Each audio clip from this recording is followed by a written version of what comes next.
Tollygunge metro স্টেশনের বাইরেটা আজ এত সুন্দর লাগছিল কি বলবো। তার উপর আজকে পুরো কলকাতাতেই মনে হয় এত সুন্দর একটা হাওয়া বইছিল যে হাওয়াটার জন্য মনে হচ্ছে কলকাতা ঘুরতে আজ আরো বেশি ভালো লাগছিল।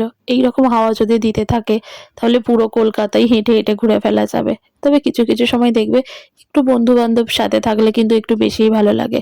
আর বিয়ের পরে আমরা বন্ধু হয়েছে আমি, বিশ্বজিৎ আর দীপ, মানে আমরা যেখানেই যাই সেখানেই আমাদের দীপবাবু আমাদের সাথে থাকে।